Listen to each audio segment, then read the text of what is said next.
Hi everyone, welcome back to another gameplay of Infinitode 2.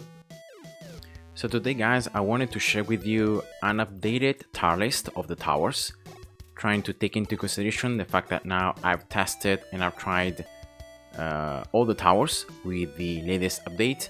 So considering all the balance changes, considering the utility, the efficiency of all the towers. And I already did a live, I think, already like more than 1 month ago when I tried to give you my impressions about the towers, but because I hadn't really tested them properly, I didn't know how strong they would be. So I think I'm gonna do this updated version so you guys have kind of an idea of which towers you might want to prioritize, which towers you might want to use more research on because they're more useful, and especially depending on the part of the game you're at. So if you're on normal, you need to finish story mode, or maybe you're starting to play on endless, you might want to progress on endless, you know already what to do. So I hope this can be useful. Just remember that as any tier list, people have different preferences, players play a different way the game, and so depending on the way in which you play the game, you might prefer certain towers over others. But yeah, that's the cool thing about the game, you know, that can be played in many different ways. So yeah, let's jump here into the tier list. And this is the tier list that I've done on normal. So this is considering normal research as maxed, but you don't have endless, alright? And yeah, I put on S tier towers that in my opinion are a must. So towers that on whatever scenario, whatever gameplay you might be playing on. And here I'm not considering cast maps, because cast maps are a different way of playing the game, because you can select the portals, you can choose, or at least you can kind of select which enemies might be spawning. So it's kind of different. So here I'm just talking about normal levels, so just story mode, alright, pretty much, and stage 6 and the end game. So these are towers that in most of your scenarios, if not all of them, you might want to use. Freezing, Venom, and Crusher. Crusher is a tower that you're gonna need to, I think, like 6.3 or 6.4, right? You need like one of the latest stages to unlock it. And I recommend to play on easy. Remember that always playing on easy is something that you can do whenever you are having a hard time getting the stars.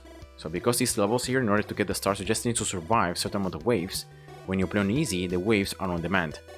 So until you destroy all the enemies, you can delay the next wave from coming, and then you can start again. So that's something that's very useful, and it allows you to survive longer, and then to be able to get the 1 star or maybe 2 stars, the ones that you need to then unlock all the subsequent stages. And then in that way you can unlock also the towers. Just remember always about easy mode, and something that you can exploit and you can use. Now on A tier, I place all those towers that in my opinion are very good, that are kind of more offensive, because these towers are, yes, other than Venom, which is attacking, but most of these towers have utility, right? The slow from freezing, snowballs, extra damage on enemies, Crusher also holding the enemies, disorientation.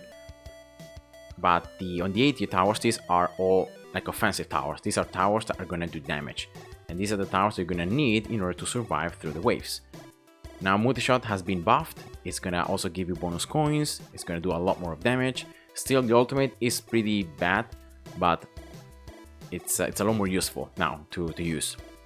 The same goes with Splash. Splash has been nerfed exactly as Sniper, slightly nerfed compared to before, but still it can be used pretty efficiently. And for Sniper in this case, the nerfs were mostly on the crits. Now it's harder to crit, but still I would say that Sniper is a pretty good tower because of the range, because of the fact that it's going to do pretty high damage to 1 or at least 2 enemies. Now Basic is another tower that has been buffed a lot in this latest update, and so it can be used like not a lot, especially in the late game. On normal it's not going to be that great, but especially on the early game you can use it very efficiently, and then you can exploit this level 10 to sell it to recover all the coins you have spent. So that's something that you can always play with. And then like Tesla and Minigun, because of the fact that they're gonna be able to attack flying enemies. Like also with Splash and multi-shot you can attack flying enemies already, but yeah, also Tesla pretty useful sometimes in the early game. Now it's less useful than before, but you know, it's pretty legit. The ultimate though it's worse It has been also overall like nerfed, in my opinion. Now minigun here might come as a surprise for some of you, because the fact that now minigun has a ammo. So once it gets depleted, minigun cannot attack, and like for 6 seconds it cannot attack the enemies. And so that's the main issue. But minigun, I put it on the A tier still because of the fact of the ultimate. The ultimate, being able to have the microguns, it's what changes, and it's what makes this tower still useful, because if you get it to level 20, then you can get the microguns, and even when the tower goes on cooldown and it cannot attack, but microguns can still attack and keep on attacking. Microguns have a lot of range, they inherit a lot of range from the main tower, attack speed, they do instant damage so they cannot miss. Microguns also now are gonna prioritize spawning on platforms rather than spawning on the road, so they can also not be destroyed. And yeah, for that reason, like especially on later waves, it's something that shouldn't be underestimated, how much damage minigun can do, and especially the microguns. Now in the B tier, I placed towers that are good, you know, that can be used in certain scenarios, but that have some drawbacks. In this case, Flame has been hugely nerfed. And so yes, the ultimate is pretty good, you know, it can give you bonus green peppers, it can one-shot enemies under a certain threshold, but yeah, it's not really that great, you know, in combination, and at least comparing it with the other towers. Blast as well. Now I don't really like the fact that towers placed close to it are going to be disabled. That's something that I don't really like, and so you either place it in isolation, or you have to place close to like modifiers, or close to towers that you don't care even if they get disabled. So that's the issue. Now anti-air has been buffed. Now the problem of anti-air is the fact that it's still limited to attacking flying enemies. But now level 10 and the ultimate are a lot stronger, and especially on certain levels you can really exploit the mines explosion, dealing percentage max HP damage, and so it's super good. And Gauss, as always, because it's a very specific tower and it has to be placed close to miners, now it's gonna be kind of expensive. It's still pretty expensive. Yes, it does a lot of damage, but it's pretty expensive, and now it's gonna shoot faster but consume more resources. So it's kind of, you're gonna have to kind of micro it, you know, disabling, activating, moving it off so that it cannot attack. You can store some resources and then attacking again. It's kind of a little bit harder to use appropriately, but still, you know, it's pretty decent. And in certain scenarios, especially like leaderboards, I think that it's a good tower to have. Now on the lower tiers, I've placed Cannon Missile. Again, Missile is just too expensive for the utility it has. It has been buffed a little bit, but still I would say that it's not really that great. Cannon for the same reason, because there are good, like already Multishot and Venom together, they pretty much do the same of Cannon. So at the end of the day, you don't really care about it. And then I put on the F tier Laser. It's just bad. Like, yes, it's nice. Now on level 10 you can have bonus coins, but the first ability, it's almost useless. And the third ability is going to allow Laser to turn a little bit. The second ability makes you have more lasers. But other than that, like overall, the ultimate also is pretty weak, because you only gain damage not when you attack enemies, but when you kill them.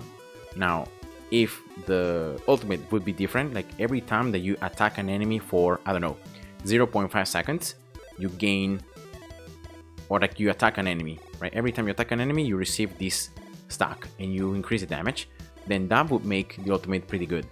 But because the ultimate works when you kill an enemy, if you're using laser with other towers, which might have an easier time killing enemies, like, I don't know, flamethrower, or like sniper, or like minigun, or like you have a lot of other debuffs going on, then it might be hard for laser to do the killing hit, and therefore to stack. And so the ultimate, as you play on in the game, it becomes more and more useless. At the end of the day, you don't gain any damage, so that's just bad. And yeah, overall I would say this is the worst tower that, like, in almost every scenario you don't want to use. So yeah, that's the tower list for normal with some additional info. Now on endless instead, as you can see, like every single tower is stronger, but in my opinion, like these towers are the ones that become good, and I would put like actually basic up here, because of the fact that it's a tower that both for custom maps, both for any kind of levels to complete quests, to farm, to get the level bonuses, whatever. It's a tower that is always good. Like you can combo basic, freezing, and anti-air, these three, and you can farm any level super easily. Super easily. You don't need even the other towers. You don't need them. That's it. And this is more than enough. So yeah, in my opinion, like basic becomes very strong both for cast maps. You can also use it for 613. You can use it in any scenario, and it's always useful. And so yeah, I would say that is the star tower. Like it's a tower that you really want to spend your resources on, because it will never fall off and it will always be useful. Like only on very late game it can start falling off. Like, and that's why like towers such as sniper that has intrinsically more damage, or like Gauss can come in and can help, or like flame tower, you can start doing like percentage damage, and this makes these towers better for the late game, right? Very late game. Like we're talking here about like going past wave 350, 400. So that's what we're talking about. But until then, I would say that basic it's pretty good, and I would put it here on like a tier above, because it's a tower. It's the only tower here that you wanna focus on. Maybe also a little bit on freezing, so you have more percentage damage. You can slow more. You can like make it level up faster. You can have the snowballs, that make the stun for longer. But yeah, I would say that basic is really the tower that gains the most out of the endless usage. And the same goes for example for minigun. Minigun also becomes very strong because of microguns. You have more microguns, more stats, more attack speed. So yeah, it's microguns. Like you do damage with microguns, not really with the main tower, but with microguns. And sniper as well, you get a lot more of crits because of research, and so it's easier to crit. It's easier to proc the ultimate, especially you make the ultimate to be even stronger. And in terms of stats, like explosion in like 4 tiles, and like more than 50% max HP damage. It's just insane. So it's super good. Crusher as before, because of the efficiency, disorientation, holding the enemies. You can hold more enemies at the same time. It deals pretty decent damage, I would say. And you can also have your towers to level up faster, especially like when you are in later waves. You place a new tower that has no experience or very little experience. You want to make it level up faster. Maybe you don't have a miner, or maybe you don't have a modifier to use. You can use Crusher, or you can also use Splash. That are gonna give more experience, and therefore you can make the tower in attacking those enemies leveling up a little bit faster. So that's always something that you can use. But yeah, this is just overall. All the towers with max endless become very good, and you can solo any level, unless a tower has a certain specific weakness, so it cannot attack a certain type of enemy. But other than that, you can solo with any tower, any level, even with max difficulty when you have max research. But there are some towers that, in my opinion, that are even better. So yeah, that's just my tower list updated pretty much, considering now the towers and considering their actual effects on the game. So remember, guys, try to prioritize on like basic, especially on normal, because of the fact that it's a tower that then you can continue upgrading on endless. So like if you spend a lot of resources on like, I don't know, multi-shot, on like Venom, then when you start playing endless, then you still use them, but you use them a little bit less. It becomes more important like having, I don't know, basic or having freezing rather than having Venom or multi-shot. So that's why I would say that always be wise in how you manage your resources, and always think about your game. Like if your goal is to just max out research and to be able to get the max endless, going for the prestige, going for low frequency, low rarity, all that stuff, then it might be good to upgrade a little bit all these towers, that are pretty good, but then to focus specifically like on basic and on freezing, and maybe also a bit on Crusher. Instead, if your goal is to just max normal and then complete quests and then do leaderboards, then you want to continue upgrading the towers that then you're going to need on for leaderboards, right? For quests, for normal, because you don't care about endless and how strong towers become endless, because you're not going to be playing, right? So that's why you always need to adapt whatever you're doing for the goal that you have in mind. And yeah, that's pretty much it. So I hope you guys enjoyed it. Thanks for watching, and see ya. Bye bye.